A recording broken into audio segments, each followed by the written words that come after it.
E aí, pessoal da trilha do Enem, chegou o momento da gente começar a resolver algumas questões que ficaram aí do nosso simulado. Eu separei uma questão de cada tópico de matemática, das que mais caem, então a gente vai poder mitar aí na apresentação, certo? Vamos lá?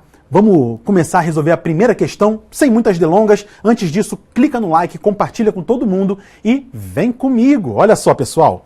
A primeira questão que eu separei para vocês é essa daqui. Tá lá no nosso simulado. Olha só. Uma pequena fábrica vende seus bonés em pacotes com quantidades de unidades variáveis. O lucro obtido é dado pela expressão L de x, né, onde L aqui é o lucro, igual a menos x ao quadrado mais 12x menos 20, onde o x representa a quantidade de bonés contidos no pacote. A empresa pretende fazer um único tipo de empacotamento, obtendo um lucro máximo. Olha aí. Para obter o lucro máximo nas vendas, os pacotes devem conter uma quantidade de bonés igual a quanto? Olha aí. Letra A, B, C, D ou E. O que você acha? Joga aí nos nossos comentários, no nosso chat, e vamos juntos com a resolução dessa questãozinha aqui.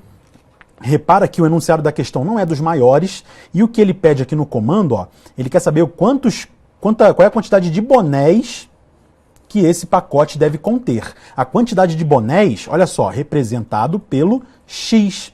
E como ele fala lucro máximo, você concorda comigo que esse gráfico aqui, ó, dessa função, olha que isso aqui é uma função quadrática, certo? A função quadrática, quando tem o A negativo, porque toda função quadrática, relembrando para vocês, tem esse formato aqui, ó. F de x igual a ax ao quadrado mais bx mais c. Quando o valor do A, que é o termo que acompanha o x ao quadrado, é negativo, como acontece aqui, ó, beleza? O gráfico tem a concavidade da parábola voltada para baixo, dessa forma aqui. E é por isso que existe um ponto aqui em cima, que é chamado de vértice da parábola, que vai ser o ponto exatamente onde vai estar o lucro máximo. O lucro está no eixo do y, que é o eixo vertical, enquanto que a quantidade de bonés vai estar no eixo horizontal, que é o eixo do x ali, né? Aqui é o eixo L, no caso aqui, porque está me dando L de x, né? E aí eu vou ter que calcular exatamente qual é o valor do x do vértice, beleza? Porque é a quantidade de bonés que vai tornar o lucro máximo. Olha aí. Então eu preciso calcular qual é o x do vértice. E aí, professor, Procópio, não lembro como é que calcula esse negócio de vértice. Como é que funciona isso daí? Ora, é muito simples.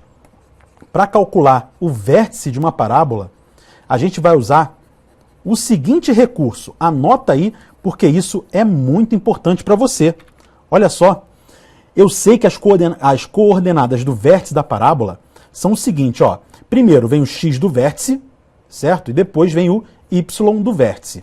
O x do vértice, que é o que me importa nesse exercício aqui, nessa questão, é o seguinte, ele é x do vértice igual a menos o valor do b dividido por 2a, beleza? Quando você aplica essa formulinha aqui, que você já está anotando, eu tenho certeza, você consegue calcular o x do vértice. Então eu só preciso saber o valor do b, né, que você lembra da função quadrática, é o termo que acompanha o x aqui, ó, é 12, certo? E também saber o valor do a, que é o termo que acompanha o x ao quadrado, que nesse caso é menos 1. Procópio, não tem nenhum menos 1 ali, como é que eu faço isso? Ora, não aparece nenhum número, porque se eu multiplicar qualquer coisa por 1, eu repito o valor dessa coisa, é ou não é? Então eu não preciso colocar 1, mas ele está oculto aqui, ó. É como se fosse um menos 1 aqui na frente, beleza? Então, substituindo os valores, eu vou ter o seguinte, o b vale 12, então vai ficar menos 12 dividido por 2 vezes menos 1, que é o valor do a. Concorda comigo? E aí é o seguinte, pessoal, olha só. Aqui em cima vai ficar menos 12 e embaixo vai ficar menos 2, beleza? Agora perceba que menos com menos dá positivo, dá mais, e 12 dividido por 2 vai dar 6. Isso me diz que o x do vértice, o valor do x que torna o lucro máximo, a quantidade de bonés que vai tornar o lucro máximo é de 6. Então, dessa forma, eu consegui resolver a questão e a resposta é condizente com a letra B. Letra B de quê, pessoal? Letra B de beleza. compreendi a solução e vou junto com o Procópio e com a trilha do Enem rumo ao meu sucesso em matemática. Olha que maneira essa questão, fizemos uma leve revisão aí de função quadrática, muito bacana para vocês. E agora a gente inclusive pode ir para a próxima questão que já vai trabalhar com geometria espacial. Eu sei que muita gente buga. A galera fica bugada em questões envolvendo geometria espacial. É ou não é? E aí, para desbugar a sua mente, existe aqui o Procópio, juntamente com a trilha do Enem, que vai fazer você mitar e aprender tudo agora nessa questãozinha que é incrível, envolve cilindro, envolve esfera, envolve cone. Então, vamos lá. Olha só, vem comigo aqui. É o seguinte, pessoal, olha só, já me dá uma figurinha aqui. Quem já viu uma figurinha dessa numa prova de matemática já fica louco, já dá aquela bugada na mente. Então vamos desbugar a sua mente agora aqui, ó. Vamos ler junto o enunciado. Para fazer um peão, que é um brinquedo muito apreciado pelas crianças, um artesão utilizará o torno mecânico para trabalhar num pedaço de madeira em formato de cilindro reto, cujas medidas do diâmetro e da altura estão ilustradas na figura 1. Olha aí. Então aqui, ó, o diâmetro mede 6 centímetros e a altura 7 centímetros, beleza? A parte de cima desse peão será uma semi-esfera. Olha aqui, ó, o peão aqui, ó. Beleza? Semi-esfera está bem aqui desenhada. E a parte de baixo, um cone com altura de 4 centímetros, conforme a figura 2. Tá aqui então, ó, 4 centímetros de altura nessa partezinha do cone. Beleza? Então aqui é o seguinte, ó, o vértice do cone deverá coincidir com o centro da base do cilindro. Então esse vértice aqui, ó, bem essa pontinha do cone, vai ter que coincidir com a base do cilindro aqui embaixo. Beleza, pessoal? Vai ter que tocar ali naquela base. O artesão deseja fazer um peão com a maior altura que esse pedaço de madeira possa proporcionar e de modo a minimizar a quantidade de madeira a ser descartada. Ou seja, esse topo aqui da semi-esfera vai ter que também tangenciar essa partezinha aqui de cima, da base superior do cilindro. Concorda comigo? Então a altura total desse peão aqui vai ser a mesma altura desse cilindro aqui. Tranquilidade? Olha só, os dados que ele me dá aqui, ó. Ele me dá a fórmula que calcula o volume de uma esfera de raio R. Olha aí. É 4/3 de πr ao cubo. O volume do cilindro, que tem a altura H e a área da base S, é a área da base S multiplicado pela altura. E o volume do cone, beleza? Que a gente vai ter que calcular aqui também. Esse cone tendo uma altura H e a área da base S é 1/3 da área da base multiplicado pela altura. É 1/3 da área do cilindro. Beleza, pessoal? Por simplicidade, para facilitar a sua vida, ele está querendo que você use o π igual a 3 aqui. O que já facilita bastante, você não tem que trabalhar com números decimais, 3,14, que é o que normalmente se utiliza. Então, o comando da questão é o seguinte, ó, a quantidade de madeira descartada em centímetros cúbicos, ele já pede aqui, ó, em centímetros cúbicos, e eu percebo que está tudo em centímetro, então não vou precisar ficar mudando de unidade de medida, né? Então aqui em centímetros cúbicos vai ser igual a quanto? Madeira descartada, ou seja, ele vai desenhar aqui, ó, o peão, e a madeira toda que vai sair, que vai ser descartada, vai ser igual a quantos centímetros cúbicos? Vamos resolver? Vamos lá então. Olha só, você concorda comigo que eu vou ter que pegar o volume do cilindro, que é isso aqui, ó, é toda essa figura aqui do lado esquerdo, a figura número 1, e vou subtrair, certo? O volume desse peão. Quando eu subtrair o volume do peão, eu vou ter, então, a quantidade de madeira descartada. Beleza, pessoal? Então, aqui vai ser o seguinte, ó. Vou passar para uma tela mais em branco para poder facilitar a nossa vida. O volume do cilindro, a gente já sabe, é a área da base. A área da base de um cilindro não é um círculo. Então, vai ser π, que multiplica o raio ao quadrado, vezes a altura. Beleza, pessoal? E aí ele me dá o seguinte, ó. Ele me dá o valor do π. O π vale 3, aqui, ó, beleza? Eu sei o valor da altura, que é 7, e sei o valor do raio. O raio é 6, Procópio? Não, muita calma nessa hora. O raio aqui, ó, é 6. Aliás, o diâmetro que é 6, o raio é metade do diâmetro. O raio, então, se o diâmetro é 6, o raio vai ser de 3 centímetros. Então, já podemos usar todas as informações ali, ó. O volume do cilindro, então, vai ser, no lugar do π, eu coloco 3, No lugar do raio, não vou colocar o 6, porque 6 é o diâmetro, o raio é a metade, então vai ficar 3 ao quadrado, vezes a altura, que vai ser igual aqui a 7. Tranquilidade? Então aqui, eu não vou nem calcular, vou deixar desse jeito aqui, porque possivelmente depois eu vou ter que simplificar alguma coisa, se não simplificar, aí eu calculo. Mas vamos lá. Agora o volume do peão. O volume do peão vai ser o volume da esfera mais o volume do cone. Concorda comigo? Olha só. Temos uma semi-esfera, né? Na verdade não é nem esfera, né? É uma semi-esfera. É só metade de uma esfera. E tem também aqui o volume do cone. Beleza, pessoal? Então é só pegar a metade do volume da esfera, que ele me dá aqui, ó, 4/3 de πr ao cubo. Vou pegar a metade disso, ou seja, eu vou ter que dividir esse valor todo aqui por 2, certo? E somar com o volume do cone. Então vamos lá, ó. Isso daqui então vai ser igual ao volume da esfera sobre 2, que eu vou botar aqui, que é semi-esfera, que vai ser o seguinte, 4/3 de πr ao cubo divididos por 2. Quando eu dividir por 2 aquilo ali, pessoal, você concorda que em vez do 3 aqui embaixo, eu vou ter o 6? Beleza, né? Por quê? Porque o dobro de 3 é 6. Eu vou ter que multiplicar ali o denominador por 2 para poder calcular a metade desse valor, certo? Mais o valor ali do volume do cone. O volume do cone é 1/3 do volume do cilindro, que é a área da base. A área da base de um cone é um círculo também, então vai ser π multiplicado pelo raio ao quadrado vezes o valor da altura. A altura do cone, vou botar aqui H, beleza? Mas a altura desse cone não vai ser 7. Tem que tomar muito cuidado. Aqui é 7, mas aqui vai ser 4. É a altura do cone, beleza, pessoal? Então essa altura aqui vai ser 4 centímetros. Tranquilo? Então vamos lá. Calculando isso daqui, o volume do peão vai ser igual a 4/6 multiplicado pelo π, que é 3, multiplicado pelo raio ao cubo. Qual vai ser o raio? O raio dessa semi-esfera aqui, pessoal. Olha só, o raio vai ser metade do diâmetro. Repara que o diâmetro vai ser o mesmo do cilindro, que é 6, então aqui vai ser 3 também, beleza? Então aqui eu vou ter 3 elevado ao cubo, desse jeito aqui, mais 1/3 de π, que é 3, então vezes 3 aqui, vezes o raio ao quadrado. Qual vai ser o raio desse cone? Mesma coisa, olha aqui, ó, 3 é ou não é? Então aqui vai ficar 3 ao quadrado vezes a altura do cone. A altura do cone vai ser de 4, como a gente acabou de verificar. Beleza? Agora perceba aqui que eu vou simplificar o 3 com o 6, aqui vai aparecer o 2 aqui embaixo, né? E aí eu vou ter aqui o seguinte, ó, simplifico também esse 3 aqui, ó, com esse 3 aqui, porque tá todo mundo multiplicando, eu posso simplificar. E o que eu vou ter no final das contas aqui para o volume do peão vai ser igual a quanto, ó? Vai ser 4 dividido por 2, que eu posso também simplificar.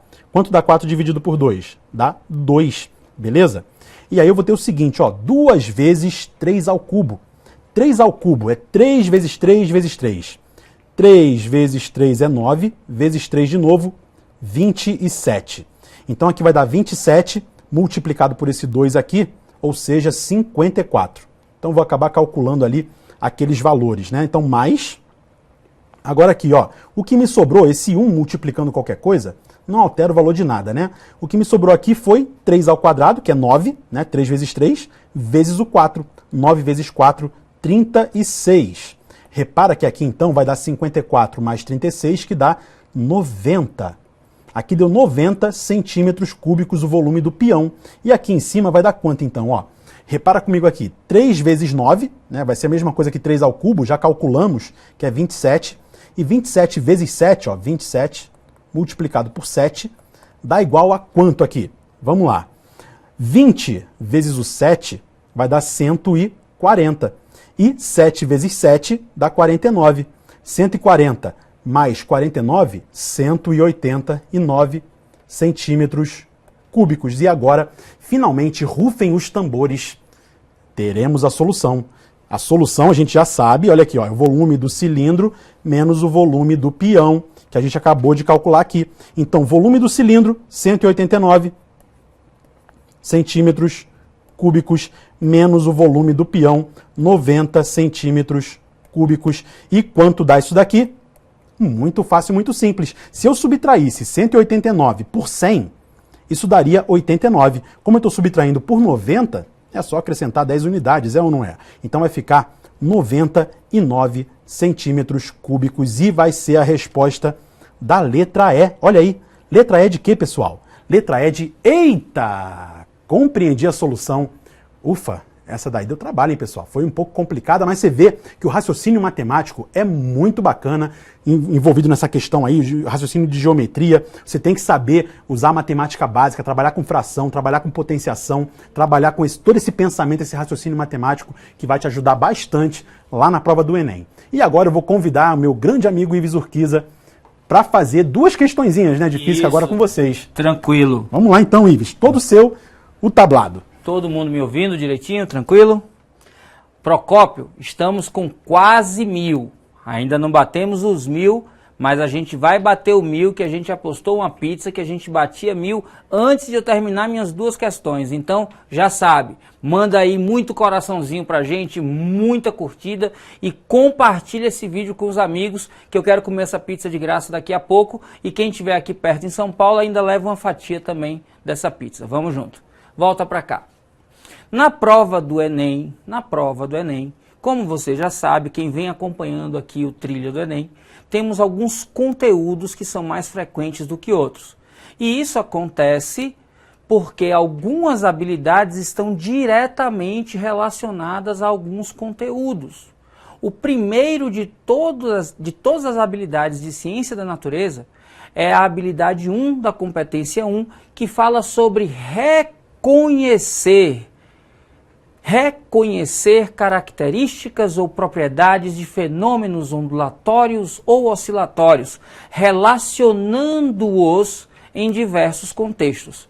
E é claro que fenômenos ondulatórios têm presença certa na prova, mas é presença certíssima na prova, é presença em todas as provas do Enem de 2009 para cá. E é claro que no nosso simulado tivemos questões de fenômenos ondulatórios. E a gente vai começar resolvendo fenômenos ondulatórios, como você acompanha aí na tela a partir de agora. Vê só.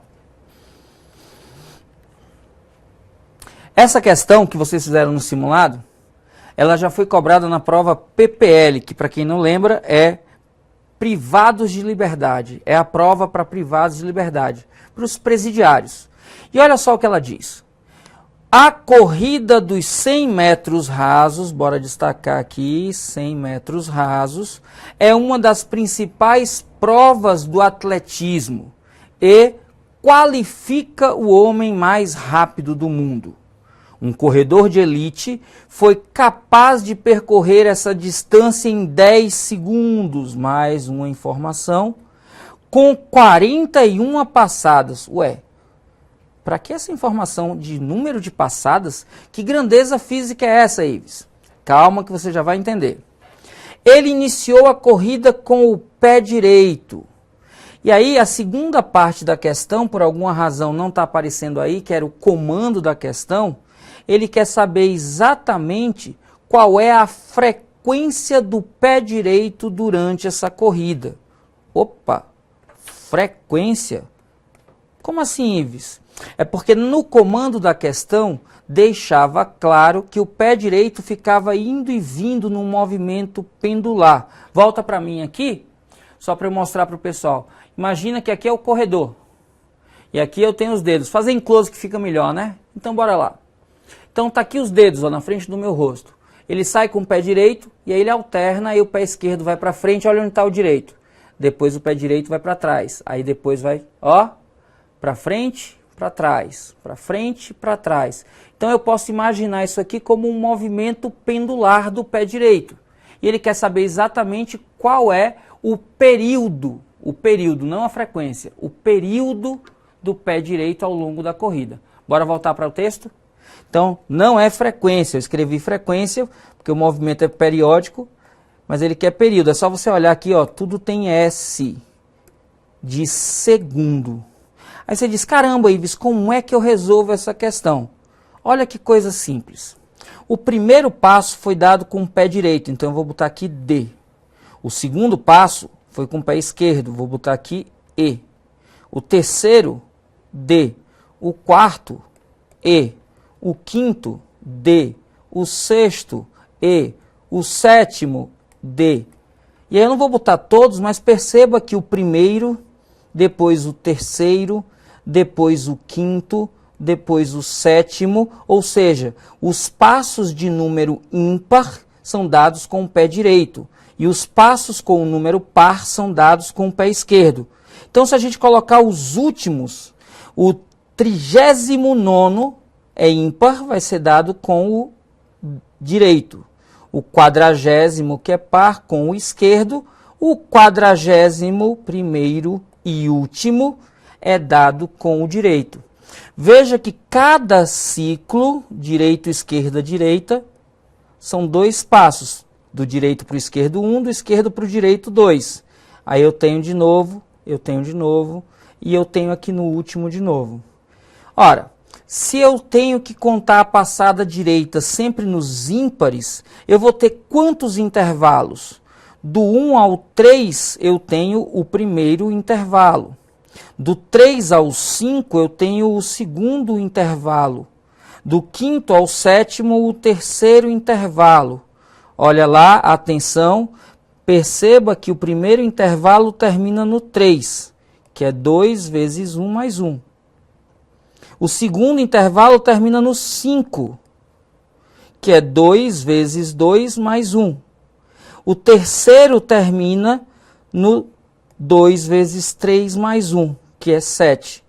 Qual é o número que seria do tipo 2x mais 1 para dar 41?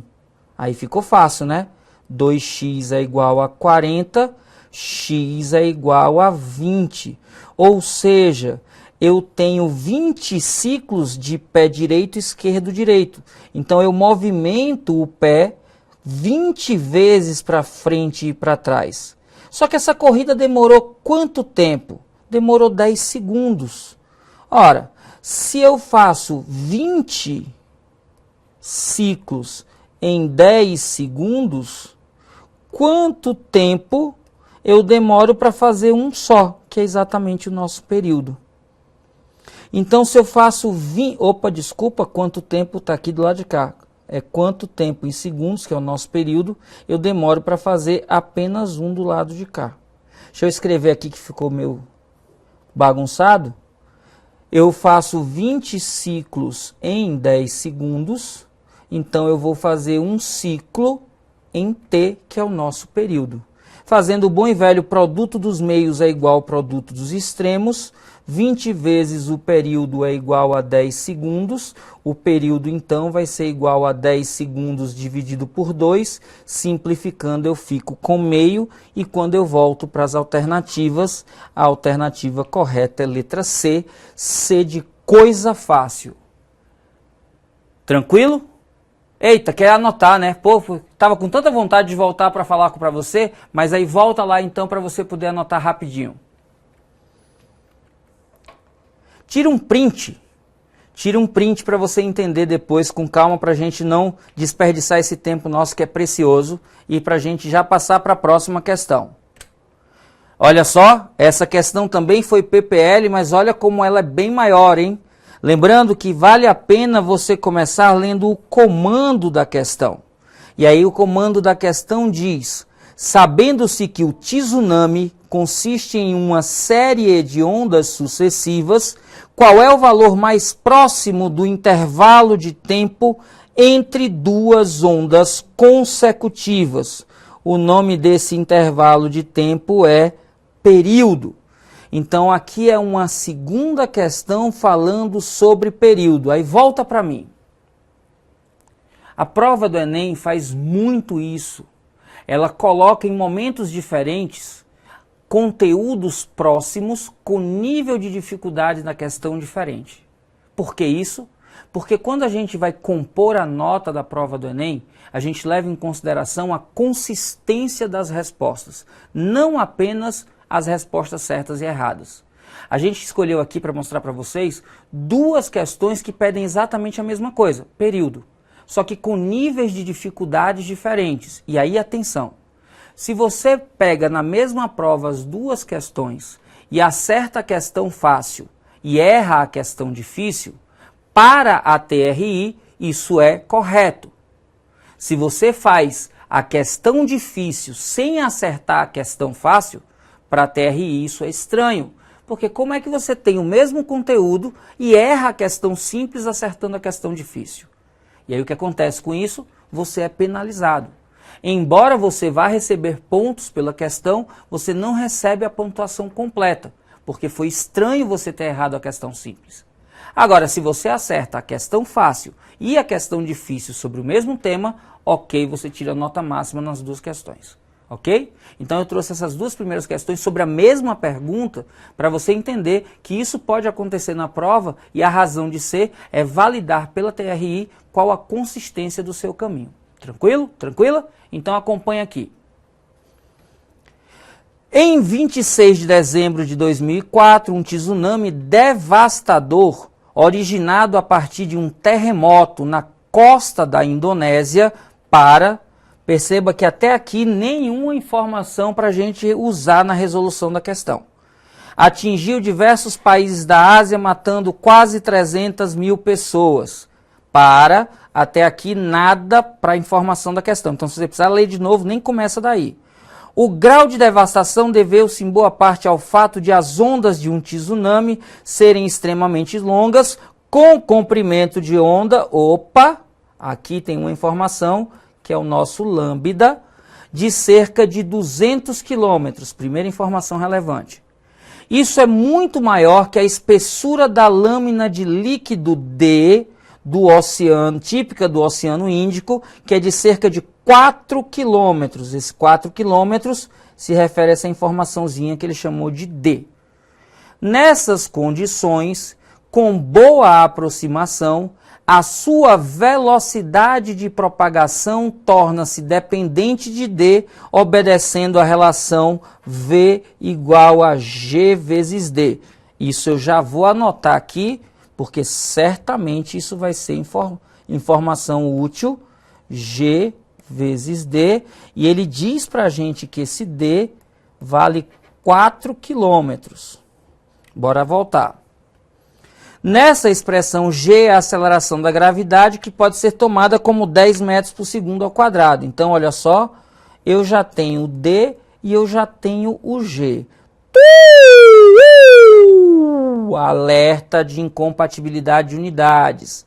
D está em quilômetros, gravidade metros por segundo quadrado. Atenção, no Sistema Internacional de Unidades, a distância, comprimento, deslocamento, sempre em metros. Quilo é um prefixo que indica multiplicação por 1000. Quilolitro tem 1000 litros, quilograma tem 1000 gramas, quilômetro tem 1000 metros. Então, 4.000 metros correspondem a 4 quilômetros. Perceba que sabendo quem é D e sabendo quem é G, eu já sei calcular o valor de V. Substituindo e fazendo a conta com atenção, 10 vezes 4.000, V vai ser então a raiz quadrada de 40.000.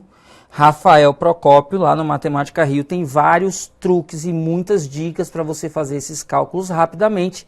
Olha um aqui, você conta da direita para a esquerda de duas em duas casas, olha aqui 2 zeros, olha aqui 2 zeros, olha o que sobrou, 4. Raiz quadrada de 4, a gente sabe que é 2, para cada 2 zeros dentro da raiz eu tiro 1. Então eu tenho aqui 200 metros por segundo, a velocidade de propagação da onda do tsunami.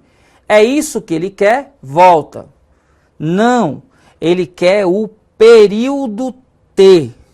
Caramba, Ives, e como é que eu faço para calcular? Ora, velocidade de propagação, V, você pode calcular fazendo lambda vezes F ou ainda lambda sobre T. Se eu sei quem é a velocidade, 200 metros por segundo.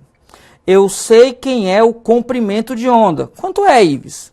Olha lá, 200 quilômetros. Lembrando que cada quilo vale 1000. Então, eu tenho aqui 200.000. Isso dividido por T. Fazendo o produto dos meios é igual ao produto dos extremos, como tem aqui pouquinho papel. O T está indo para a esquerda, o 200 vem para a direita. Eu vou ter T igual a 200.000 dividido por 200. Quando você faz essa conta, T é igual a 1000 segundos. Aí você volta para as respostas e ferrou. Só tem minutos. Errei alguma coisa, Ives? Claro que não. É só você transformar de segundos para minutos. Lembrando que minuto é maior do que segundo. Quando eu passo de uma grandeza, que a unidade é menor, para uma unidade maior, eu divido. E como o minuto tem 60 segundos, eu vou dividir por 60. Fazendo essa conta, confira aí, você vai encontrar aproximadamente 16,7. Quando você olha, perceba que os valores estão muito distantes um do outro. 1, 3,6, 17, 60 e 216. Mais perto de 16,67, eu tenho aqui de novo a letra C, C de coisa fácil. Fácil quando a gente sabe o que fazer. Tira um print aí rapidinho da tela e vem comigo. Viu? Duas questões no mesmo conteúdo com dificuldades diferentes para poder avaliar o TRI. Muita atenção, porque isso pode acontecer na sua prova. E é muito importante que você lembre, faça sempre as mais fáceis primeiro, em seguida as de média dificuldade e por fim as mais difíceis. Se você conseguir fazer muitas fáceis, algumas médias e algumas difíceis, sua nota crescerá muito por conta do TRI. Tranquilo? Vem pra cá, desbugador da matemática, meu amigo Rafael Procópio. Mete a bronca. Olha aí, um monte de beijo pra gente dar. Pois é, galera, ó, voltamos aqui, antes de dar prosseguimento à nossa aula, falar com a galera que tá lá no chat, loucamente compartilhando o nosso vídeo. Vamos fazer esse número crescer, crescer, crescer. Eu quero mandar um beijo especial pra Evelyn Segal. Evelyn Segal, um beijão pra você. Não sei se é Segal ou se é Seagal. Vai que ela é parente lá do Steven Seagal, o cara do Karatê, né? Temos também a Pândia Medeiros, que é de Mossoró, no Rio Grande do Norte. Um abraço para a galera do Rio Grande do Norte, estive recentemente lá em Natal, foi muito bacana, a galera do Nordeste sempre recebendo de braços abertos, muito bacana, povo muito simpático, então um beijo para a Pândia. Também tem o Marcos Carvalho do Acre, que é um cara que está extremamente engajado na nossa live. Parabéns para o Marcos Carvalho, que é lá do Acre, pertinho de Rondônia, onde eu morei também por um bom tempo da minha vida. Morei por 8 anos em Rondônia. A Amazônia é uma parte do Brasil que é muito, muito linda, muito legal. É um ótimo lugar para se comer também, né? Eu adoro comer. Então um abraço para o Marcos Carvalho. Continue comentando bastante aí, hein? E compartilhando o nosso vídeo. E a galera de La Paz, em La Bolívia. Um beijo a todos de Bolívia, a todos de Brasil. Todos de Brasil amam a los otros de Latinoamérica. Então, um beijo a ustedes. Galera que está sendo representada aqui pelo Lucas Delicoli, ou Lucas Delicoli, ¿sí? Então, vamos volver acá em nossa classe de matemáticas e física. Ok, vamos parar de falar espanhol agora. Então, galera, ó, beijos dados, vamos retornar aqui à resolução do nosso simulado para uma questão de uma das coisas que mais caem na prova de matemática do Enem, que você já deve estar suspeitando, grandezas proporcionais, que também tem a ver com porcentagem. Porcentagem, análise de gráfico. Então a gente vai ter, numa única questão aqui, o trabalho de analisar um gráfico e também calcular essa porcentagem. Vamos lá? Então vem comigo, olha só. Essa questão é a seguinte, vamos ler junto comigo aqui, ó. No comércio é comumente utilizado o salário mensal comissionado. Isso acontece de fato, né? Quem trabalha com comércio sabe que você tem lá um salário normalmente que é um valor fixo, e aí dependendo de quanto você venda, você ganha lá uma comissão. É ou não é? Além de um valor fixo, o vendedor tem um incentivo, que é geralmente um percentual sobre as vendas. Tranquilo, né? Considere um vendedor que tenha salário comissionado, sendo sua comissão dada pelo percentual do total de vendas que realizar no período. O gráfico expressa o valor total de seu salário em reais em função do total de vendas realizadas também em reais. Aqui está o gráfico, olha só pessoal. Analisando esse gráfico, eu tenho o seguinte, ó. O eixo vertical trata do salário desse funcionário E o eixo horizontal trata do total de vendas, o quanto esse funcionário vendeu num determinado período. Tranquilidade? E aí você percebe que esse gráfico aqui, ó, gera uma reta. Olha aí, beleza? Porque o crescimento da comissão dele aqui é linear. E pelo fato de partir do 800, eu já sei que se ele não vender nada, olha aqui, ó, vendeu 0. Se ele vender R$0, ele vai ganhar 800. E R$800 é o valor que ele ganha, então, de salário fixo. É ou não é? E agora, então, vamos ler aqui, ó, já que a gente deu uma analisada bem rápida no gráfico, vamos ler o comando da questão. Ó. Qual o valor percentual da sua comissão? Então, o que ele quer saber é quantos por cento em cima da venda que ele realiza que ele vai ganhar essa comissão, né? Então, se ele vender 20 mil, 30 mil reais, quantos por cento ele tem que calcular para poder saber a comissão que ele recebe? E aí? É 2%? 5%? 16,7%? 27,7% ou 50%? Eu acho muito complicado uma loja dar 50% de comissão para o funcionário. Isso é complicado, hein? Eu acho que não é essa não, mas vamos lá, vamos calcular para deixarmos de achismo. Não existe achismo aqui na trilha do Enem, aqui o conteúdo é dado da maneira que você precisa recebê-lo. Então é o seguinte, pessoal, já analisamos que o salário da pessoa, se ela não vender nada, é de R$800. E aí você concorda comigo que esse valor é um valor fixo. É o salário fixo daquela pessoa, beleza? Então não vendeu nada, ganhou 800. Repara comigo aqui, ó, que esse gráfico ele segue uma reta e aqui ele já me dá um pontinho. Olha aqui, ó. Esse pontinho me diz que se a pessoa vender 20 mil reais, olha aí, ó, vendeu 20 mil reais, o que acontece com o salário dela? O salário dela, em vez de 800, vai para R$1.200.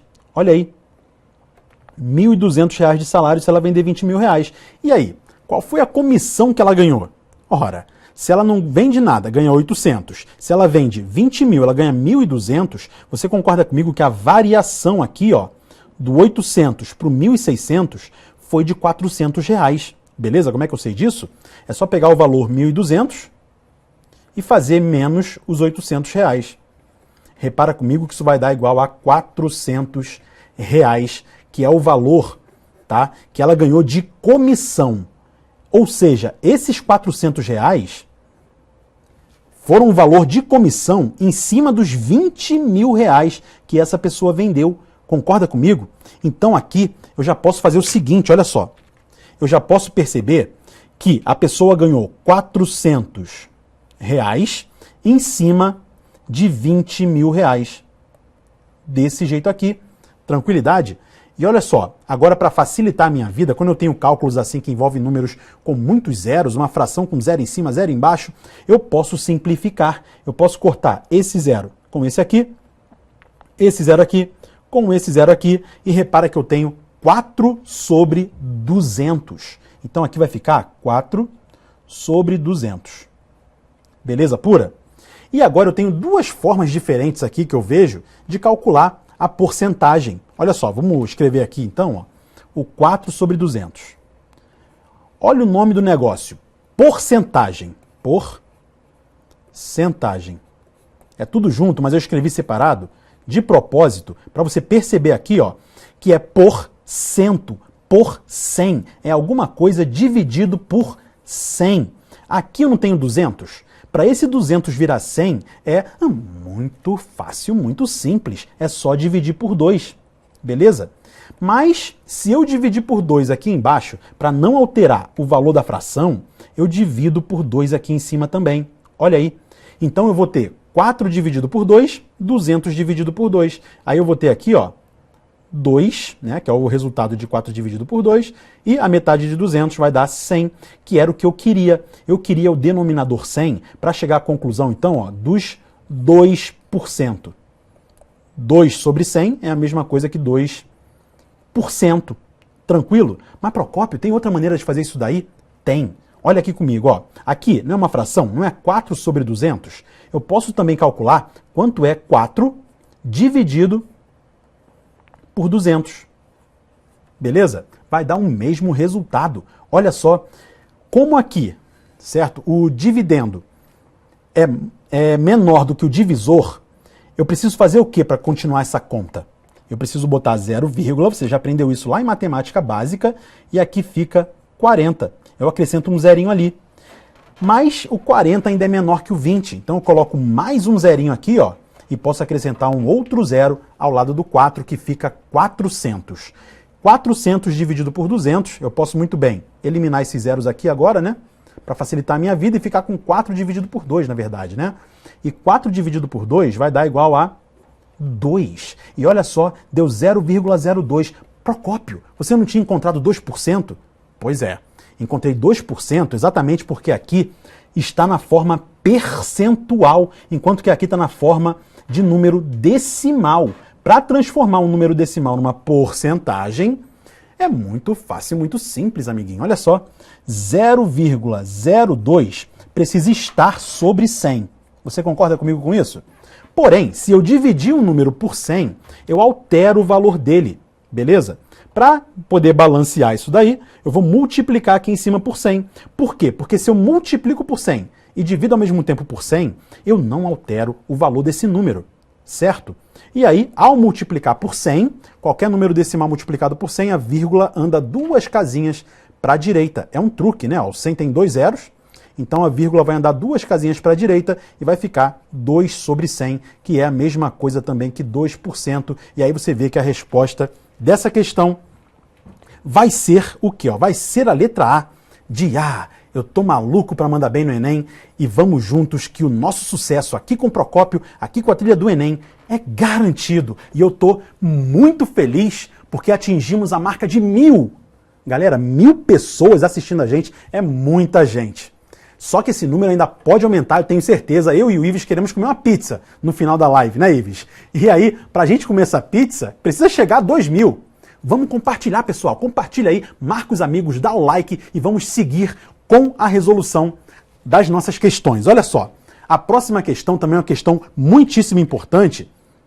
Ela trabalha com análise combinatória. E aí, falou em análise combinatória, a galera fica bugada. Para desbugar a sua mente, Procópio está aqui junto com a trilha do Enem e vamos então resolver essa questão de análise combinatória, que é um dos assuntos que mais caem no Enem, mas eu separei uma questãozinha aqui que, de maneira incrível e impressionante, é uma questão fácil sobre análise combinatória, mas ela tem um probleminha no enunciado que você, não sei se você vai conseguir identificar. Vamos ver, se você conseguir identificar o probleminha no enunciado, a gente comenta aqui, fala o seu nome aí também. Olha só, é o seguinte, vamos ler aqui esse enunciado, ó. Um procedimento padrão para aumentar a capacidade do número de senhas do banco é acrescentar mais caracteres a essa senha. Essa prática, além de aumentar as possibilidades de senha, gera um aumento na segurança. Quanto mais caracteres numa senha, maior a segurança. Isso aí é bem intuitivo de entender. É ou não é? Deseja-se colocar 2 novos caracteres na senha de um banco, um no início e outro no final. Beleza? Então tá lá a senha do banco, é um monte de número, ele não me diz quantos são, e ele quer colocar mais um caractere no fim, mais um caractere aqui no início. E aí é o seguinte, ó, decidiu-se que esses novos caracteres devem ser vogais e o sistema conseguirá diferenciar maiúsculas de minúsculas. Então, cada vogal minúscula vai ser diferente da vogal maiúscula, minúsculas e maiúsculas, certo? Com essa prática, o número de senhas possíveis ficará multiplicado por quanto? E aí, pessoal? 100, 90, 80, 25 ou 20? Não importa o número de caracteres que tem aqui no meio. Eu vou colocar um X qualquer ali, beleza? O que importa é a quantidade de vogais que eu vou colocar aqui, ó, no começo e no final. Mas você conseguiu identificar o problema dessa questão? O problema está exatamente aqui, ó, no número de vogais, pessoal. Por quê? Volta para mim aqui. O Acordo Ortográfico da Língua Portuguesa do ano de 2009 instituiu que as letras Y, W e K fazem parte também do nosso novo alfabeto. Beleza? Então acrescentamos 3 caracteres ao nosso alfabeto. O problema aí, nesse caso, está nas letras Y e W. O Y é considerado uma vogal e o W pode ser vogal ou pode ser também uma consoante, depende da palavra. Você sabe o que é uma vogal? O que diferencia uma vogal de uma consoante? A gente estava até conversando mais cedo, eu e o Ives, tratando desse respeito, né? Do que é vogal e o que é consoante. Vogal é tudo aquilo que você pronuncia sem que a língua interfira ali no som batendo na sua boca. Então, por exemplo, A, E, I, O, U. Olha o som como saiu fluido, sem nenhuma interrupção. Agora, uma consoante é determinada como sendo a língua interferindo no som. Por exemplo, B, ou a língua ou a boca, né? Fechando a boca. A vogal a gente consegue falar só com a boca aberta. Então, B, olha só, eu tive que ter uma interferência.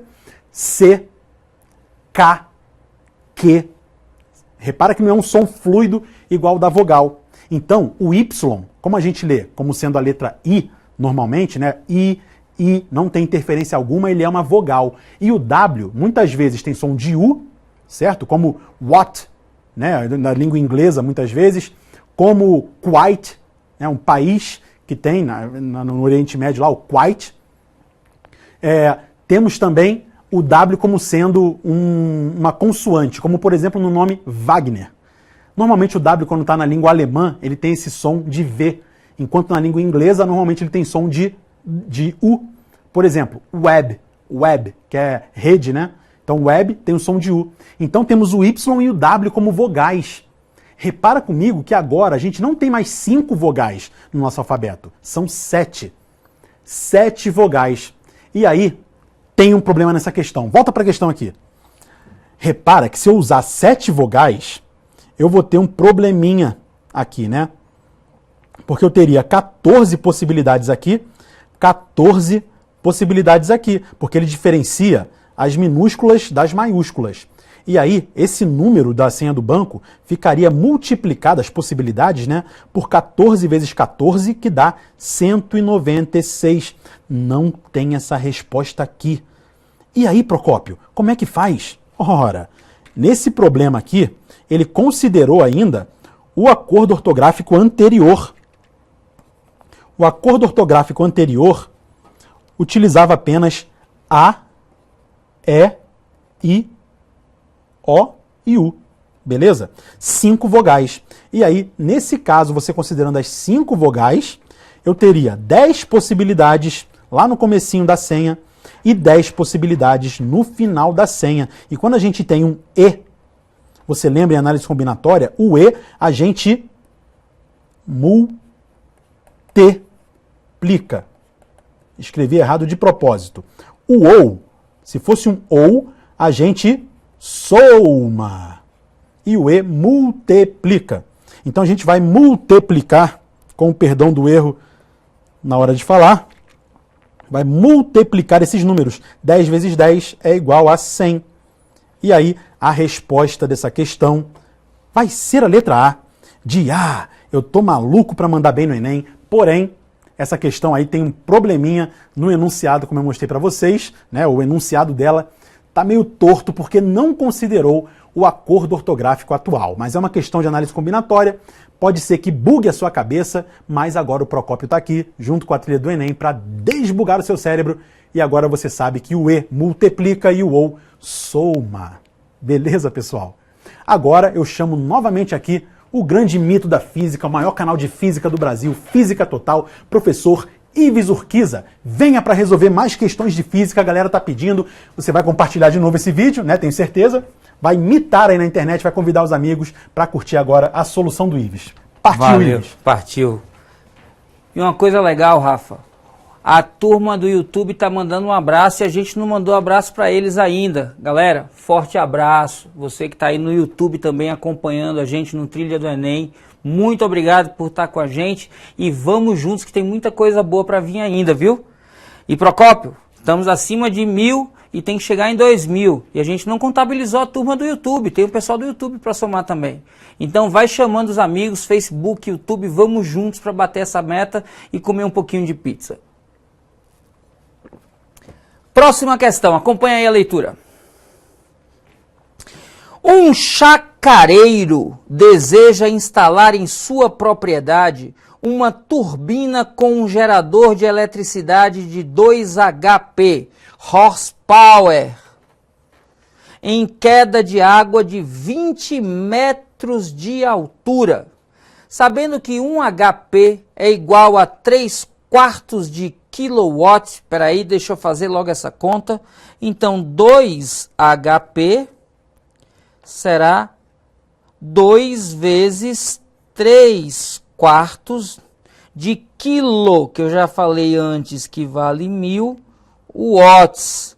Então, esses 2 HP serão 2 vezes 3, 6, 6 vezes 1000, 6.000 dividido por 4, 1.500 watts. Isso é a potência. Anotado, continuamos dizendo. A gravidade vale 10 metros por segundo quadrado, olha aqui gravidade. E considerando que toda a energia potencial da queda é transformada em energia elétrica, é correto afirmar que a vazão de massa de água necessária para acionar o gerador é igual... Nossa, Ives, olha as respostas, quilogramas por segundo, caramba, como assim? Ele está falando de vazão, e vazão diz para a gente a razão entre volume e tempo. E aí você olha que nas unidades tem quilograma que não é de volume, é de massa. E aí? Acompanha. Se a gente lembra que vazão é, por definição, volume dividido por tempo, a gente pode se confundir porque as respostas estão em quilogramas por segundo. Então, o que ele quer, na verdade, não é isso. O que ele quer é que você divida a massa pelo intervalo de tempo. Caramba, Ives, e como é que a gente vai achar isso? Lembra, ele falou de potência. Potência a gente pode encontrar dividindo a quantidade de energia que é transformada pelo intervalo de tempo. Ora, mas a energia que é transformada é a energia da queda d'água. E a energia da queda d'água é massa vezes gravidade vezes variação da altura. Lembrando que isso tudo está dividindo por tempo. Aí você diz, ué Ives, e por que é M vezes G vezes ΔH? Porque numa queda d'água, vou desenhar aqui alguma coisa como se fosse uma cachoeira, ou de repente os cabelos de alguém. Se a gente olhar para uma gotinha que está aqui em cima, em relação à base onde vai estar a turbina que vai ser acionada pela queda de água, existe um desnível H que vai corresponder à queda dessa gota do ponto mais alto até o ponto mais baixo, o nosso ΔH. E aqui em cima ela possui energia potencial que durante a queda é transformada em energia cinética. E essa gota, ao passar aqui pela turbina, é que vai produzir uma transformação de energia cinética em energia elétrica. Como ele está dizendo que toda energia mecânica é transformada em elétrica, então a energia M vezes G vezes ΔH, que é a energia inicial daquela gotinha e de toda a massa de água que está passando, corresponde ao quanto de energia elétrica vai ser gerado. Eu já sei que a potência é 1500. A massa não faço ideia. A gravidade, ele diz que é 10 metros por segundo quadrado. A queda d'água, de 20 metros. E o intervalo de tempo para essa massa passar, eu não sei, é ΔT.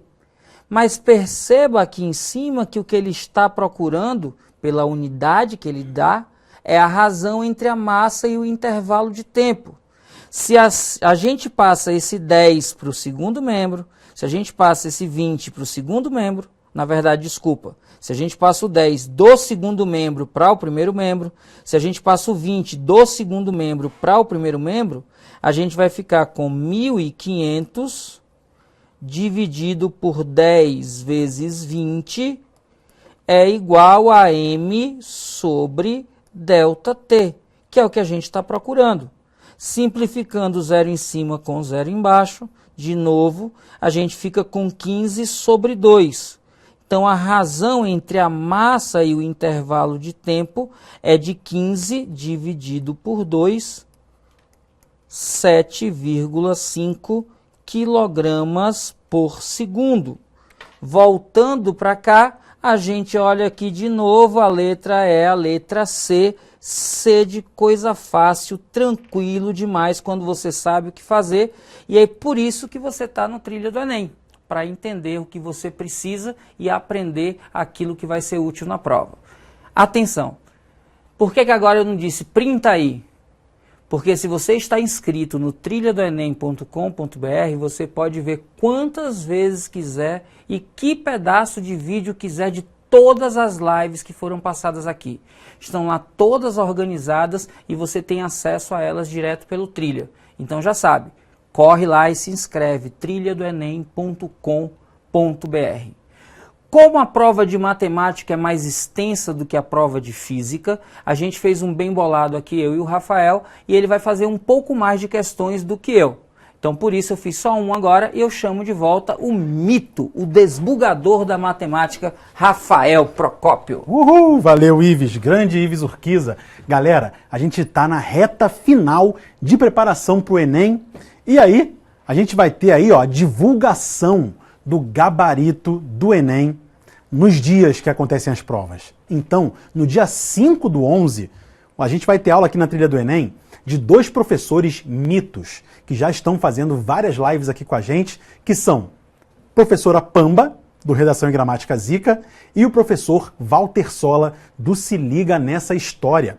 E eles, no dia 5/11, vão aqui receber a prova do Enem e já começar a falar com vocês aí, comentando a prova de maneira sensacional. É incrível, é fantástico, é só na Trilha do Enem. E no dia 12/11, é a vez de matemática e física.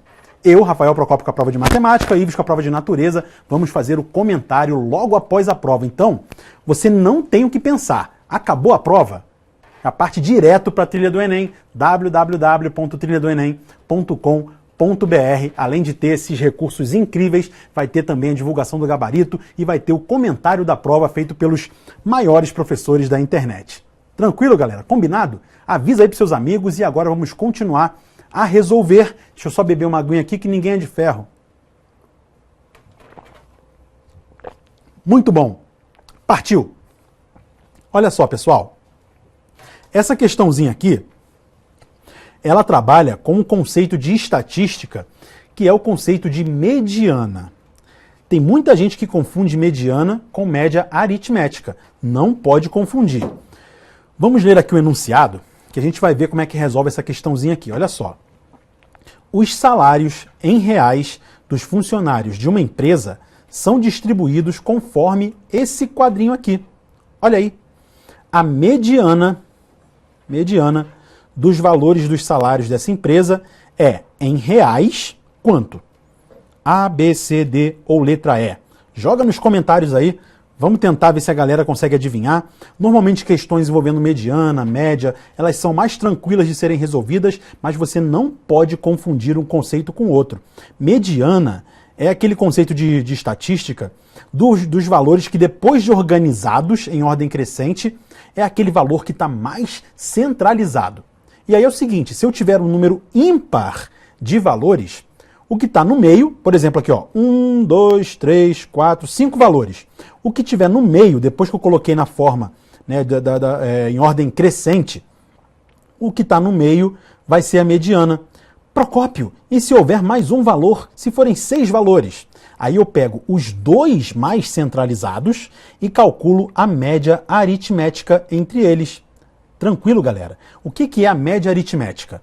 Por exemplo, vou pegar esses 2 valores centrais aqui e vou somá-los. Então, se eu colocar aqui como sendo um valor A1 e um valor A2, eu vou fazer A1 mais o A2 e vou dividir pela quantidade de termos. Como são 2 termos aqui, eu divido por 2. E aí eu calculo a média aritmética. Então, isso daqui, ó, vai ser a média aritmética. Vamos subir o morrinho aqui junto com a trilha do Enem. Média aritmética. entre esses dois valores. Está claro para você isso daí? Beleza, né? Então, dessa forma, a gente já está apto a resolver essa questão. Você compreendeu a diferença de média aritmética para mediana? A mediana é aquele valor que está mais centralizado. A média aritmética, eu pego todos os valores que estão numa distribuição lá de valores, vou somar todos eles e vou dividir pela quantidade de valores. É assim que funciona. Tranquilo, pessoal? Então, para fazer a mediana, que é o que está pedindo nessa questão aqui, primeira coisa, eu tenho que botar na ordem crescente. Beleza? Então, repara, eu tenho salários aqui de 622, 1.244, 3.110 e 6.220. Mas eles não têm a mesma quantidade de pessoas recebendo esses salários. Olha só, 24 recebem 622, uma pessoa recebe esse, 20 recebe esse e 3 recebem esse daqui. Tranquilo? Repara comigo que nós temos 24 e aqui também, ó, se eu pegar esses 3 valores aqui, também dá igual a 24. São 48 valores que eu tenho nessa distribuição. Concorda comigo? E repara uma coisa incrível. Olha só, 24 não é metade de 48? Então eu sei que se eu colocar na ordem crescente, eu vou ter 24 valores. O 24º vai ser o 622. Exatamente o 24º. E o 25º, que também me interessa muito, vai ser o próximo. Vai ser 1244. Olha aqui, ó, 1244, que eu estou colocando na ordem crescente. É ou não é? Então esse daqui, ó, é o 24º termo. Esse daqui vai ser o 25º. E por que só eles são importantes, Procópio? Exatamente pelo que eu falei. Eu vou pegar os termos que estão mais centralizados. E são esses dois aqui. Como eu tenho um número par de termos, eu vou então calcular a média aritmética entre esses dois valores aqui. Beleza? Então, 622 com 1.244. Eu vou calcular aqui na outra folha. Olha só. Para calcular a média aritmética, eu vou somar esses dois valores, 622 mais 1.244, e vou dividir por 2, beleza? Olha só, agora perceba comigo que 1.200 somado com 600 vai dar 1.800. 22 somado com 44 vai dar 66. Então vai dar aqui, ó, 1.866 divididos por 2, beleza? E aí, dividir por 2 é muito fácil, muito simples, é só calcular a metade. A metade de 1.800 é 900 e a metade de 66 é 33. Eu posso muito bem fazer a divisão dessa forma, beleza? E aí vai dar como resposta final 933, que é exatamente a resposta aqui, ó, da letra B. Letra B de quê, pessoal? Letra B de beleza. Compreendi a solução do Procópio. Vamos juntos com Procópio e a trilha do Enem rumo ao meu sucesso em matemática lá na prova do dia 12. Beleza, galera? Ó, questão incrível para vocês com conteúdo que cai bastante, que é exatamente a parte de estatística. Vamos continuar a resolução? Tem mais questões aqui para a gente resolver. Olha só, a próxima questãozinha aqui, ó, é essa que vai aparecer agora na sua tela. Olha aí. Deixa eu beber só mais uma aguinha enquanto você vai lendo. Uma fábrica possui 2 máquinas que produzem o mesmo tipo de peça. Diariamente, a máquina M produz 2.000 peças, tá aqui, ó, e a máquina N produz 3.000 peças, beleza? Segundo o controle de qualidade da fábrica, sabe-se que 60 peças das 2.000 produzidas pela máquina M apresentam algum tipo de defeito, enquanto que 120 peças das 3.000 produzidas pela máquina N também apresentam defeitos. Um trabalhador da fábrica escolhe ao acaso uma peça e esta é defeituosa, ou seja, ele pegou a peça e ele já sabe que a peça é defeituosa. Tranquilo? Nessas condições, qual a probabilidade de que a peça defeituosa escolhida tenha sido produzida pela máquina M de Maria? Volta para mim. Pessoal, quando a questão pergunta qual é a probabilidade, eu sei que já tem gente que se arrepia toda. O cara se arrepia porque são questões realmente de tirar o fôlego, de deixar a galera bugadaça, galera, o cérebro do pessoal fica louco. E questões de probabilidade normalmente são as questões que têm muito, mas muito erro na prova do Enem, né? Porque exatamente porque são questões que são de difícil interpretação, muita gente não consegue nem interpretar direito a questão, né? Então aqui é o seguinte, é muito importante a informação que ele me dá, que a pessoa já sabe que a peça é defeituosa. Ele pegou a peça lá, ao acaso, são 5.000 peças, né? 2.000 da máquina M, 3.000 da máquina N. Ele pegou uma peça ao acaso, pimba, a peça veio defeituosa. Só que ele já tem essa informação que a peça é defeituosa. E, de posse dessa informação, eu sei que 60 peças defeituosas vêm da máquina M de Maria. E 120 vem da máquina N. Aí eu restringo o meu espaço amostral. O espaço amostral, que antes era de 5.000 peças, era um espaço amostral gigante. Pelo fato do cara pegar a peça e a peça ser defeituosa, esse espaço amostral se restringiu para 180 peças, porque são 60 de uma máquina, 120 da outra, 180 peças. E aí a gente já consegue, então, nesse caso, concluir essa questão. Volta comigo aqui, olha só. Olha que maneiro. Então aqui é o seguinte, pessoal. Probabilidade é o número de casos favoráveis dividido pelo número de casos possíveis. E nesse caso, os casos favoráveis e os casos possíveis estão na seguinte razão, ó. São quantos casos possíveis? Esse daqui é mais fácil pra gente, né? Por quê? São 120 peças defeituosas de uma máquina, nesse universo, né? E 60 peças defeituosas da outra máquina nesse universo. Então aqui vai ser 120 mais 60, ou seja, 180 peças. Tranquilidade? Agora perceba, o número que eu vou colocar aqui em cima, ou seja, o número de casos favoráveis, é o que eu quero que aconteça. Eu quero que tenha sido produzida pela máquina M. E qual é a quantidade de peças produzida pela máquina M que vem com defeito? 60. É ou não é? Então vou colocar aqui, ó, 60 dividido por 180, e aí posso simplificar o zerinho. E você percebe comigo que isso vai dar igual a 6/18avos, que é a mesma coisa que 1/3. Eu posso simplificar. Repara aqui, ó, eu divido por 6 em cima, 6 dividido por 6 dá 1, e 18 dividido por 6 também, sempre eu divido pelo mesmo número em cima e embaixo, para poder ficar o mesmo valor, né? 18 dividido por 6 dá igual a 3, e o resultado é 1/3. Há uma chance em 3 da peça defeituosa ter sido produzida pela máquina M, que é a resposta aqui, ó, da letra C. Letra C de quê? Letra C de caraca! Compreendi a solução e vou junto com o Procópio, junto com a trilha do Enem, rumo ao meu sucesso em matemática. Beleza, pessoal? Tranquilidade, é ou não é? Temos mais questões de física? Temos sim, senhor. Então é por isso que eu trago o mito Ives Urquiza novamente, para prosseguir com a resolução. Fiquem com o Ives, mais uma aulinha de física para vocês e vamos juntos, né, Ives? É isso aí. Fechando aqui meus comentários de física. Daqui a pouco também você faz os últimos comentários e um golinho de água para começar bem. Vamos nessa. Lembrando que essa live vai ficar disponível lá no trilhadoenem.com.br. Simulado também está lá, a análise de resultados, a correção pelo TRI, a nota e onde essa nota poderia ser utilizada. Tudo isso de graça. Onde? www.trilhadoenem.com.br. E anote na sua agenda. Semana que vem é uma semana show. A gente vai ter live com o professor Walter Sola, live com a professora Pamela falando aqui as últimas dicas para você mandar bem na redação.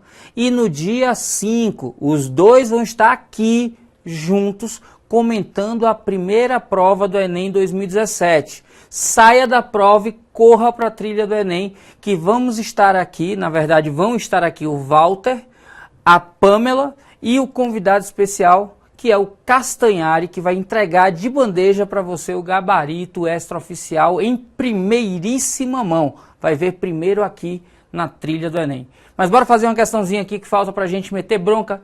Olha aí. Uma pessoa quer instalar uma iluminação decorativa para as festas de final de ano. Para isso, ela adquire um conjunto de 44 lâmpadas ligadas em série. Isso é importante. Na sua residência, a tensão da rede elétrica é de 220 volts. Então, tem 44 lâmpadas que estão ligadas em série numa rede de 220 volts. E a tomada utilizada pode fornecer o máximo de 4 amperes. Quais as especificações das lâmpadas que devem ser utilizadas para obter o máximo de potência na iluminação? Volta para mim. A habilidade de número 5 da competência 2 fala para você ser capaz de, atenção, presta sempre muita atenção ao verbo, dimensionar. Esse é o verbo, dimensionar dispositivos e circuitos elétricos de usos cotidianos. Então, sempre tem questão de eletrodinâmica básica, os conceitos iniciais de potência elétrica, diferença de potencial, intensidade de corrente, resistência elétrica, energia elétrica, ligações em série e em paralelo. É importante você entender as características de cada uma dessas ligações. É importante que você entenda qual a relação entre essas grandezas. É importante que você entenda nos circuitos elétricos de sua casa, lâmpadas, chuveiros elétricos, forno micro-ondas e toda coisa elétrica que tem na sua casa, de que maneira ela é instalada, como melhorar essa instalação, comparar situações de antes e depois. Muita atenção e cuidado. A prova do Enem pede muitas questões de comparação.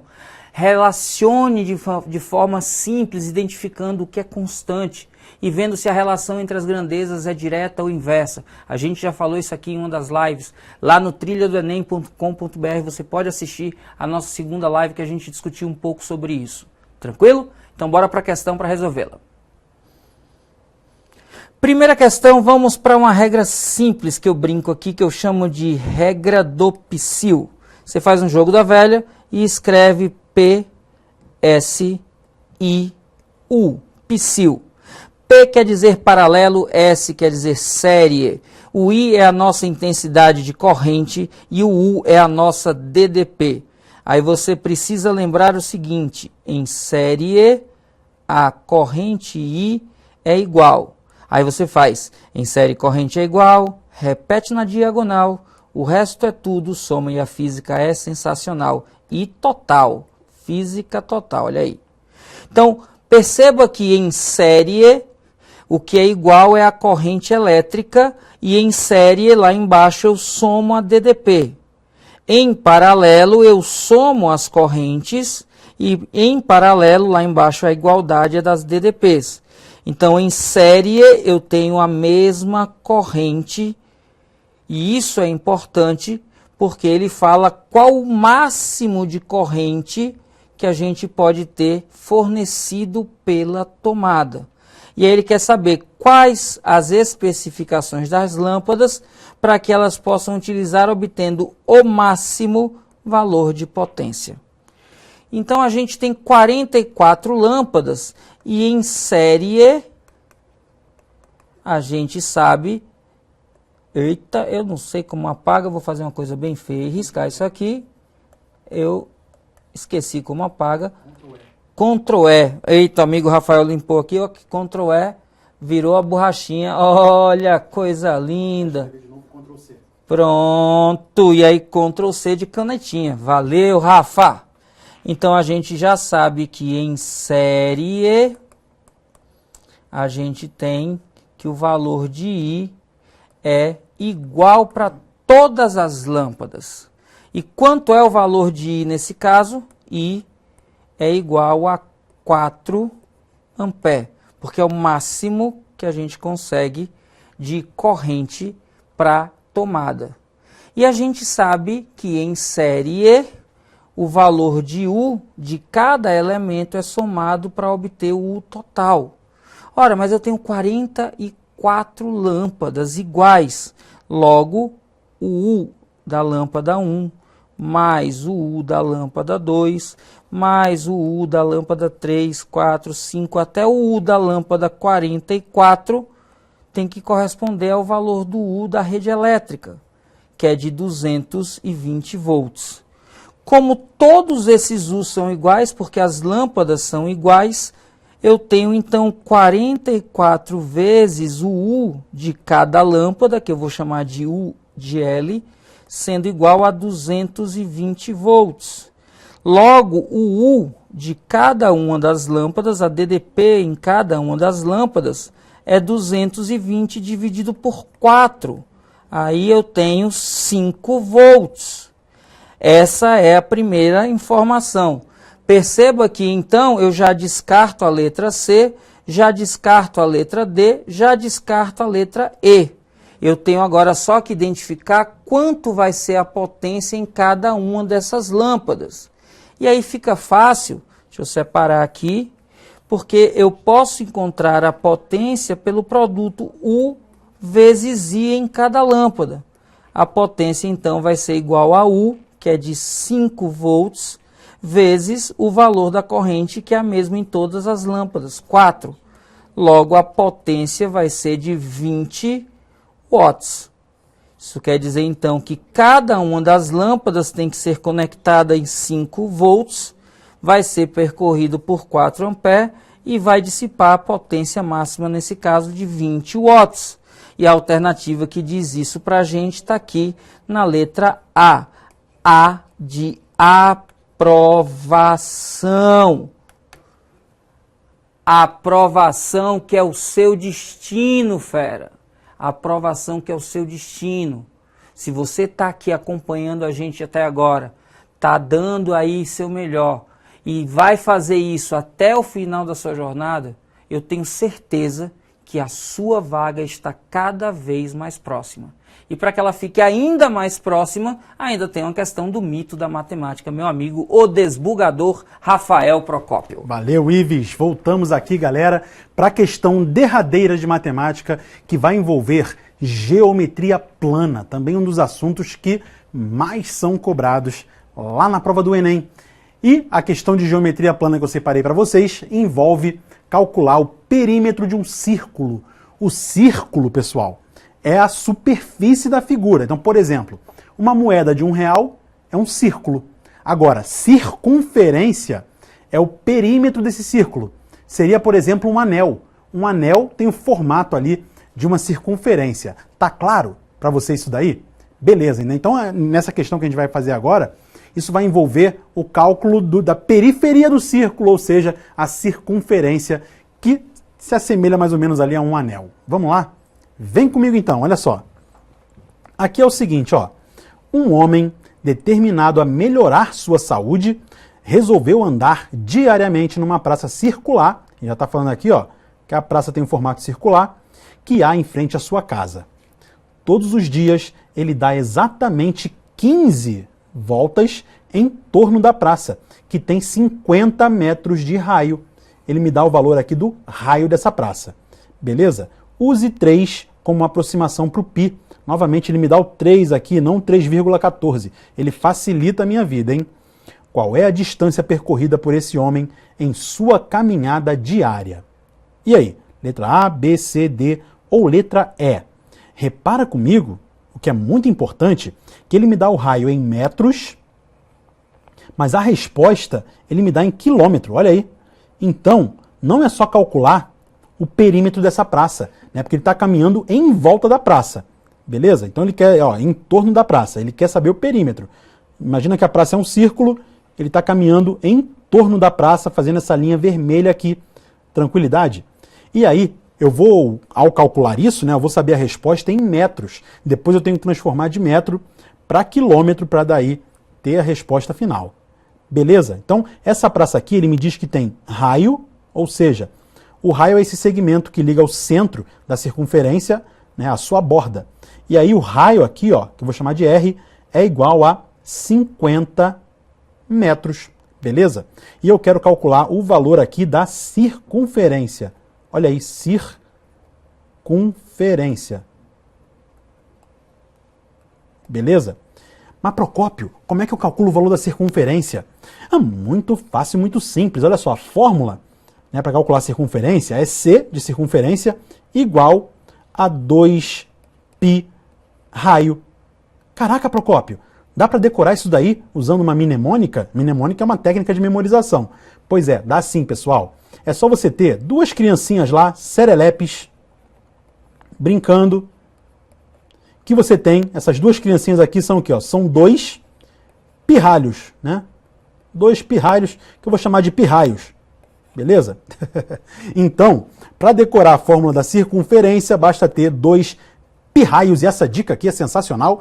Merece o seu like, merece o seu compartilhamento na parte final da nossa live, galera. Então, 2 pirraiozinhos, eu vou calcular ali o valor da circunferência. Muito fácil, muito simples. Olha só. Então, aqui a circunferência vai ser igual a 2 vezes o π. Quanto vale o π nesse exercício? Vale 3. Então, 2 vezes 3, multiplicado pelo valor do raio, que é de 50. Olha aí. Então, multiplicado aqui por 50 metros.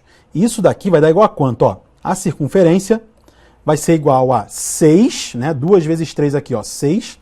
6 vezes 50 vai dar 300, beleza? Então vai dar 300 metros. Cada vez que ele der uma volta nessa praça, isso vai dar 300 metros. E aí, pessoal, ó, muita calma nessa hora, porque 300 metros é a mesma coisa que 0,3 quilômetros. Para transformar de metro para quilômetro, eu divido por 1000. Beleza, pessoal? Porque eu sei que 1000 metros equivalem a 1 quilômetro. E aí, repara que 0,3 tem resposta aqui na letra A. Mas não é essa a resposta, porque ele tem que dar 15 voltas. Olha aí. Ele vai dar 15 voltas nessa praça. Então eu preciso multiplicar por 15. Portanto, não é essa aqui a resposta final ainda. Eu vou multiplicar por 15. Então, como é que eu multiplico por 15, Procópio? Olha só, 300 metros multiplicado pelas 15 voltas que ele tem que dar. E quanto dá isso daqui? Bom, 3 vezes 15 dá 45. Então vai dar 45 com 2 zerinhos aqui do 300. 4.500 metros, pessoal. Olha que legal. Cálculo mental é muito importante na hora da prova para fazer você ganhar tempo na hora de resolver esse tipo de questão aqui.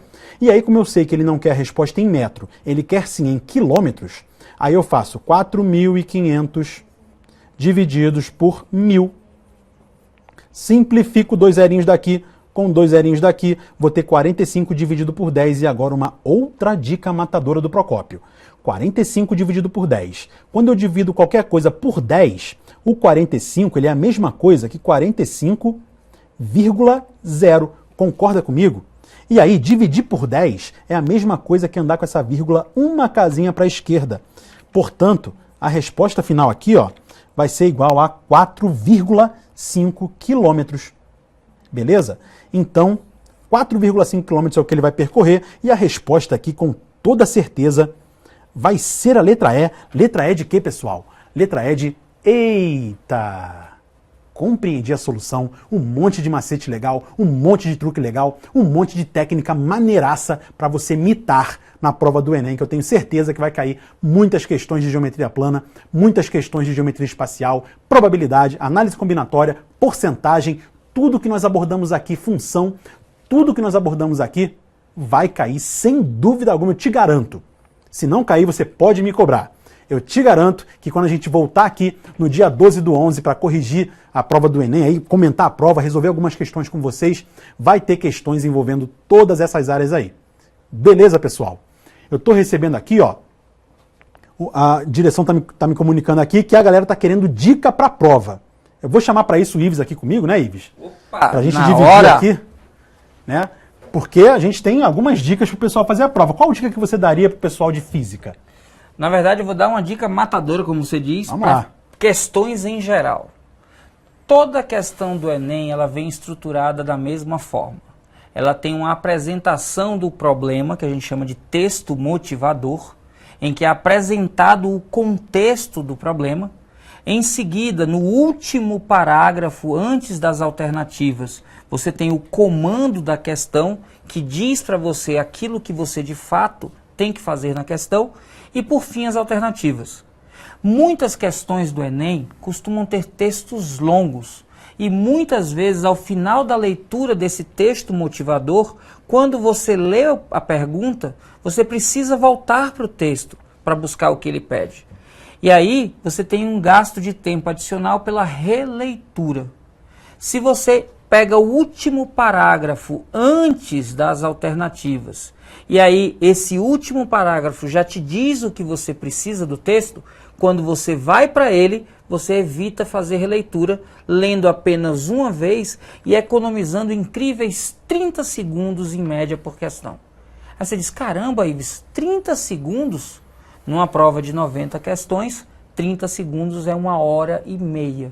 1h30 a mais para você resolver questões. 1h30 para de repente você usar para escrever a redação. 1h30 para melhorar muito a tua nota na prova. Então comece lendo o comando da questão. E uma outra dica que eu dou para vocês aqui, né, com base nisso que o Ives falou, se você por acaso leu o comando, aí leu o enunciado, não compreendeu, por exemplo, questões de probabilidade, combinatória, alguma questão, por exemplo, a segunda que eu resolvi aqui, de geometria espacial, foi uma questão complexa, com muitos cálculos, com possibilidades de erro.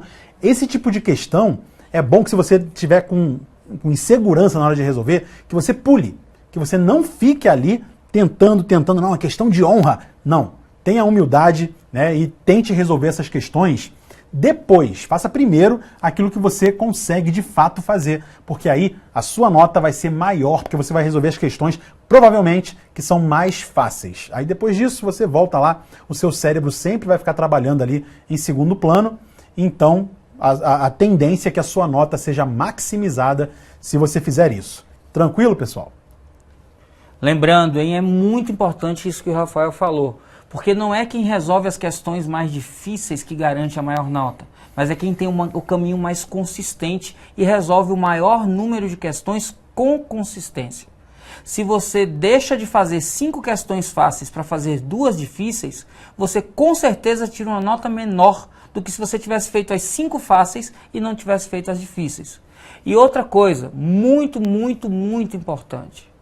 Como a prova é uma prova extensa, em geral tem 32, 34 páginas de prova, quando você vai saltando essas questões para voltar para elas depois, você pode perder tempo folheando a prova. E cada minuto faz diferença. Então, na hora que você resolveu que vai pular aquela questão por enquanto, vá lá na última página e registre questão, número tal, página tal. E use um símbolo para que você entenda se aquela questão você sabe um pouco dela, mas ainda não conseguiu resolver, ou se você não tem nenhuma ideia de como é que faz a questão. Por quê? Porque quando você chegar na última questão da prova, que você for resgatar as questões que você deixou abertas, você vai lá na última folha, olha para elas e começa resolvendo aquelas que você já tem uma ideia de como é a solução, e mais do que isso, você sabe exatamente onde essa questão está. Não tem que ficar folheando para um lado e para o outro, perdendo tempo. Então, decidiu pular a questão, vai lá no final, toma nota do número da questão, da página onde se encontra e o status da questão. Não sei nada, sei lá, bota um X. Sei mais ou menos, vai lá e bota uma bolinha pintada pela metade. Ou qualquer coisa que você identifique para depois poder fazer o retorno, o resgate dessas questões. Pois é, pessoal. Inclusive, esse negócio do tempo que o Ives falou, cada minutinho é muito importante. Tem gente que fala assim, mas eu tenho que dedicar 3 minutos para cada questão exatamente. Não. Você tem que pegar, descontar desse tempo aí, o tempo que você vai preencher o cartão de resposta, e aí isso já reduz a sua média por questão para 2 minutos e 30 e pouquinho, né? E tem questão que você vai resolver bem rapidinho, e tem aquelas questões que vão te travar, que essas você vai ter que pular para retornar no final, que o Ives acabou de falar aqui para vocês, mas não fique com esse negócio na cabeça que é 2 minutos e meio exatos para cada questão. Tem questão que vai ser mais rápida, outra que vai ser mais lenta, mais devagar. Então, o negócio todo é você fazer aquilo que você sabe primeiro, para depois resgatar aquilo que você sabe mais ou menos, aquilo que o Ives acabou de dizer para vocês aqui, para no final, depois que você tiver com tudo isso já razoavelmente na sua mente, para que no final você retorne para aquelas questões mais complicadas, que provavelmente serão as mais difíceis para você, e aí sim você consiga tentar resolver essa questão. Se não conseguir, aí vai para o chute, não tem jeito. É ou não é? A gente queria deixar aqui agora um grande abraço, um efusivo abraço para a galera do Facebook e do YouTube, que acompanhou a gente até o final. Firmeza. A galera ficou firme, né, Ives? Garantimos a nossa pizza, hein? Garantimos a nossa pizza. Ó, que legal, não vamos passar fome hoje à noite, hein? Isso. É isso. É isso então, né, pessoal? Prazer estar aqui com o Rafael. Eu espero que todo mundo, né, tenha conseguido compreender aqui as dicas que nós demos. Use isso, faça os simulados, entre na trilha do Enem, www.trilhadoenem.com.br, que vocês vão mitar. Eu tenho certeza que cada dica aqui vai te ajudar a se dar bem na prova. E uma última dica sobre o Trilha do Enem. A gente volta aqui na semana antes da prova e você pode mandar a sua dúvida, qualquer dúvida de matemática ou de física lá no Trilha, que nessa última semana a gente vai voltar aqui. Então te inscreve no trilhadoenem.com.br, acompanha tudo que passa por lá e ainda manda a tua dúvida. Pode mandar de português e história também, que Pamba e Walter na semana que vem vão estar aqui para fazer, além da aula, os comentários da prova e o gabarito junto com o Castanhari. E no dia 12, a gente está de volta. Matemática e Física, eu e Ives faremos os comentários da prova ao lado do grande Christian Figueiredo, que vai fazer a apresentação aí dessa live sensacional, que eu tenho certeza que vai quebrar a internet no Brasil. E como o Rafael diz, você não está sozinho, nós estamos com a gente. Tchau. Nós estamos com a gente? Não é você. Eu sempre estou comigo. Você não está sozinho, nós estamos contigo. Até a próxima, pessoal. Lembre que você pode. Tchau, tchau.